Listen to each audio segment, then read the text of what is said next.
कैसी होगी वो दुनिया जिसके अंदर फ्री हेल्थ केयर होगी, फ्री एजुकेशन होगी और ट्रांसपोर्टेशन फ्री होगी या बहुत लो कॉस्ट होगी। कैसी होगी वो दुनिया कि जिसकी सड़कों के ऊपर आपको कचरा नहीं मिलेगा। कैसी होगी दुनिया जिसके अंदर हम काम करेंगे सिर्फ़ इस वजह से कि हमें दुनिया की बेहतरी चाहिए, ना कि इस वजह से कि हमें ज़्यादा से ज़्यादा प्रॉफिट से मुराद कि हम अमीर होते जाएं बजाय इसके हम ये सोच के काम करें हर काम के हमारा इस काम से प्लैनेट अर्थ को, हमारे प्लैनेट को जहाँ हम रहते हैं, उसको क्या फ़ायदा या क्या नुकसान हो रहा है। क्या आप चाहते हैं कि आपको अगर जब कैंसर हो जाए, अल्लाह ना करे, कैंसर या उस जैसी कोई ख़तरनाक जानलेवा बीमारी हो जाए, तो आपको अपना घर या कीमती चीज़ें बेचना ना पड़े इलाज करवाने के लिए, बल्कि आपकी जो गवर्नमेंट है वो आपका जो है साथ दे और आपके लिए फ्री हेल्थ केयर प्रोवाइड करे। नंबर वन जो उसकी प्रायोरिटी होनी चाहिए वो ये होनी चाहिए कि वो आपकी सेहत का ख़याल रखे। अगर आपके पास घर नहीं है तो आपको घर देना जो है गवर्नमेंट की ज़िम्मेदारी होनी चाहिए। Everybody should own a house. क्यों लोग ज़िंदगी भर अपनी जो है वो किराए के घर में गुजार के मर जाएं? क्यों ना उनका भी एक घर हो? क्यों हर कोई बिज़नेस नहीं शुरू कर सकता? क्यों हर कोई इलेक्शन नहीं लड़ सकता? इन सब के पीछे जो वजह है वो है पैसा। हमने दुनिया को सिर्फ पैसे से ही जोड़ दिया है, बाकी इंसानियत और अखलाकियात, मोरालिटी, ये सब हम कहीं साइड में ही रख चुके हैं। आज की दुनिया में if you have money you can do any thing, but अगर आपके पास एक अच्छा माइंड है तब भी आप चू ही खिलाओगे।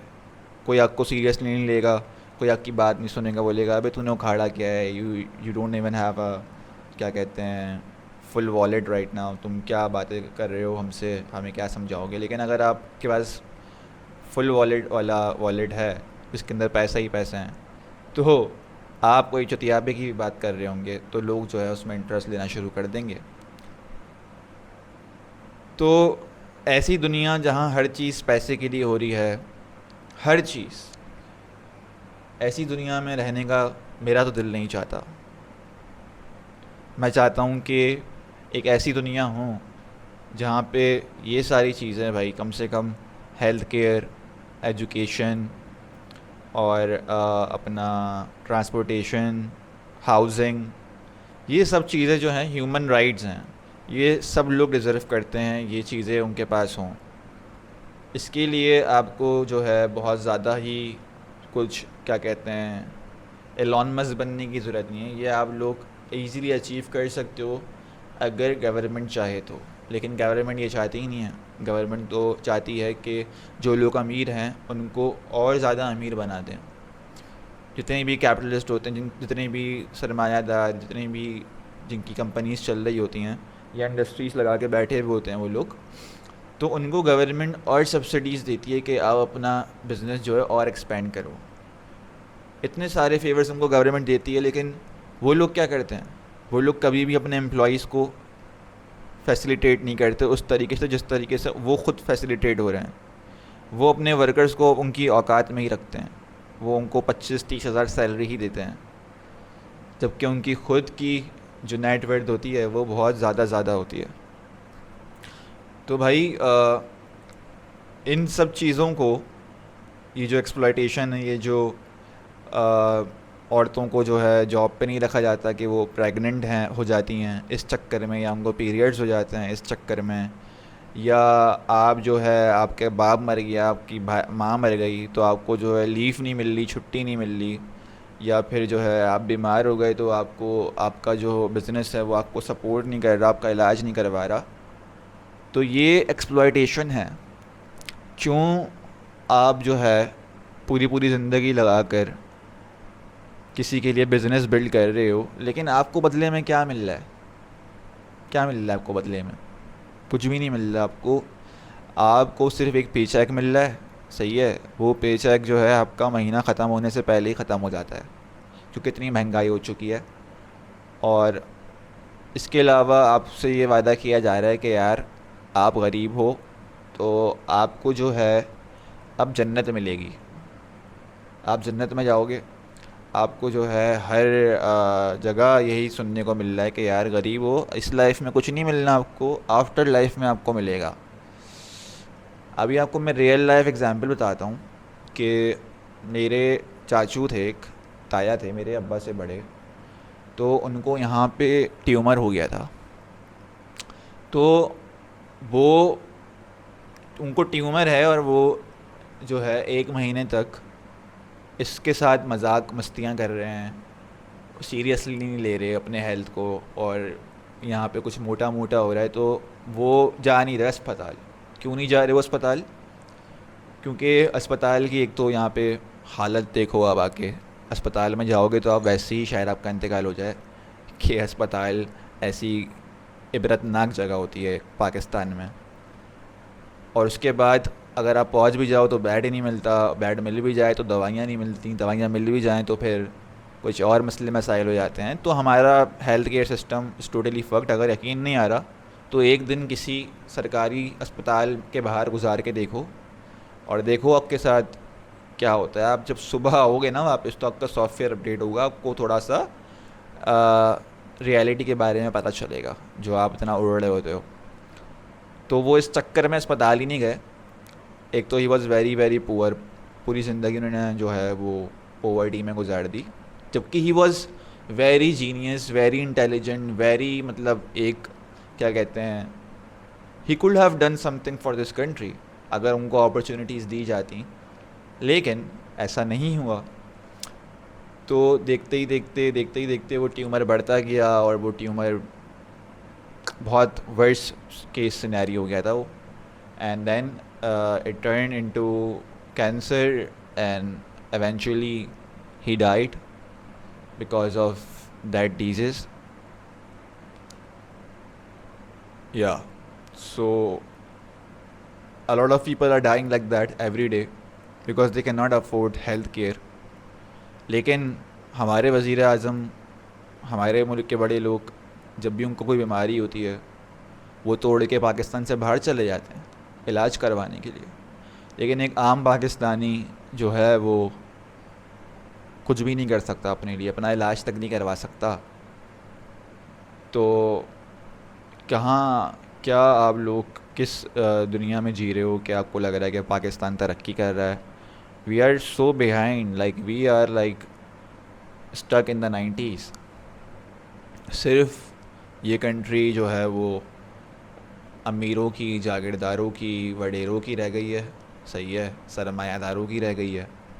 आम आवाम जो है 98% लोग जो हैं पाकिस्तान के, वो वर्किंग क्लास लोग हैं। वो रोज़ खाते हैं, रोज़ कमाते हैं, रोज़ कमाते हैं, रोज़ खाते हैं, और यही है उनका, हैंड टू माउथ चलते हैं वो लोग 98% लोग। और 2% लोग जो है हम पे मुसल्लत हुए हैं कि हम बताएंगे आपको पाकिस्तान कैसे चलाना है।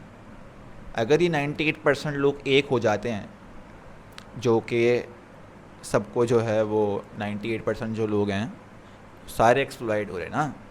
कभी स्कूल में एक्सप्लॉइट हो रहे हैं ज़्यादा फ़ीस देकर प्राइवेट स्कूलों को, सही है, या फिर क्या कहते हैं, ऊबर में जाना पड़ रहा है हज़ार रुपए दे के, क्योंकि पब्लिक ट्रांसपोर्टेशन नहीं है। 400 350 रुपये का पेट्रोल हुआ हुआ है पर लीटर। इधर हम एक्सप्लॉइट हो रहे हैं, हम पेट्रोल नहीं डलवा सकते अपनी बाइक में, हम गाड़ी नहीं ख़रीद सकते। एवरेज पाकिस्तानी गाड़ी नहीं ख़रीद सकता पूरी ज़िंदगी में, वो कुछ भी कर ले वो गाड़ी नहीं ख़रीद सकता। मतलब इस तरह कितनी चीज़ें हैं कि मैं क्या बताऊँ आपको। पानी हमारे घर में नहीं है, बिजली हमारे घर में नहीं है, गैस हमारे घर में नहीं है, कोई फ्यूचर नहीं है। आई एम 26 ईयर्स ओल्ड, अभी मैं हो जाऊँगा अक्टूबर में 26 का। तो क्या फ्यूचर है मेरा? मैं फ़ोटोग्राफ़र, लेकिन कोई फ़ोटोग्राफ़ी की जॉब नहीं है पाकिस्तान में लिटरली। क्या मैं ना पाकिस्तान से बाहर जा सकता हूँ, ना पाकिस्तान में कुछ कर सकता हूँ। ऐसा लगता है मैं एक जेल में रह रहा हूँ।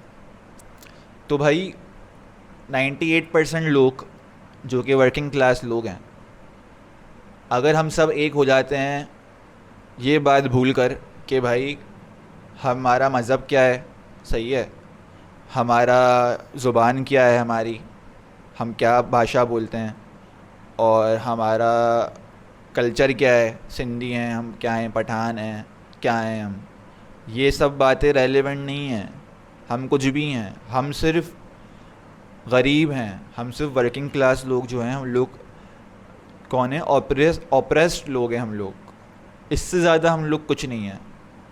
हम सबको ये बात समझनी होगी कि हम लोग वर्किंग क्लास लोग हैं, हम लोग 98% लोग हैं, और हमारा मसला किससे है, 2% लोगों से जो कि इक़्तिदार में बैठे हुए हैं, जो कि ये मुल्क चला रहे हैं, ये निज़ाम चला रहे हैं, ये जो हमारे ऊपर मुसल्लत हुए हुए हैं 75 सालों से, कितने साल हो गए पाकिस्तान को बने में, कितने भी साल हो गए, ये लोग हमारे ऊपर जो है वो गन रख के बैठे हुए हैं कि भाई हम जो बोलेंगे वैसे चलेगा। नहीं भाई, हम बोलते हैं जो 98% लोग हैं वो चलाएंगे मुल्क, वो जो बोलेंगे वो होगा, पहले उनकी ज़रूरियात पूरी होंगी।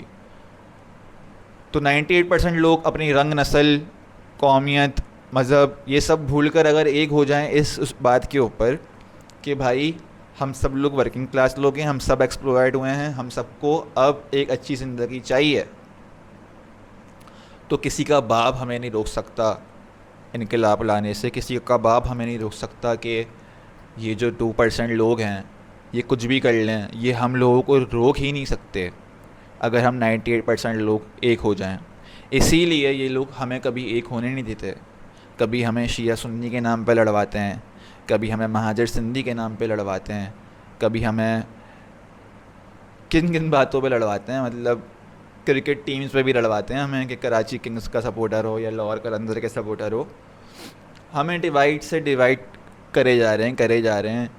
और अभी देखो कि नए सूबों की बात, तो हम डिवाइड होते रहेंगे और ये लोग अयाशियाँ करते रहेंगे, सही है, इनके जो बच्चे हैं वो बाहर जाके पढ़ते रहेंगे, आला तालीम हासिल करते रहेंगे, हम जो हैं इधर ही बकवास सी यूनिवर्सिटी में ज़्यादा पैसे दे के डिग्रियाँ लेंगे, तालीम हमें घंटा नहीं मिलेगी क्योंकि यूनिवर्सिटीज़ के अंदर कोई तालीम नहीं दी जा रही है, सॉरी टू से, कोई भी, मतलब मुझे नहीं लगता कि जभी तो, वरना इतने सारे इंजीनियर्स हैं, डॉक्टर्स हैं, इतने सारे लोग जो हैं ग्रेजुएट हो रहे हैं भाई, तो कर क्या रहे हैं अगर, तो इतने सारे इंजीनियर ग्रेजुएट हो रहे हैं, इतने सारे इंजीनियर्स को मैं जानता हूँ, उन्होंने क्या, कौन सी ऐप बना ली, कौन सा उन्होंने जो है वो पाकिस्तान का नाम जो है बहुत चांद पे पहुँचा दिया, किसी ने नहीं पहुँचाया, क्योंकि हमें वो तालीम दी नहीं जा रही, हमें वो तालीम जो इंटरनेशनल स्टैंडर्ड की तालीम है वो हम उससे महरूम हैं, हमें जानबूझ के महरूम रखा जा रहा है, लेकिन पैसे हमसे फुल टाइम लिए जा रहे हैं। तो बस यही बात है कि अगर हम लोगों को वाकई में पाकिस्तान चेंज करना है तो हम सारे मेहनत कश मज़लूम आवाम को 98%, याद रखना ये फ़िगर, 98% लोग जो भी हैं पाकिस्तान के, वो अगर एक हो जाएं, रंग, नस्ल, कौम, ज़ात ये सब छोड़ के, ये सब भूल के, और अपना जेंडर भूल के, मर्द औरत का सीन, ख्वाजा सरा का सीन, हम सब एक हो जाएं सिर्फ इस बेसिस पे कि हम सब इंसान हैं, तो हमें रोकना मुश्किल ही नहीं, नामुमकिन हो जाएगा। इनकलाब ज़िंदाबाद।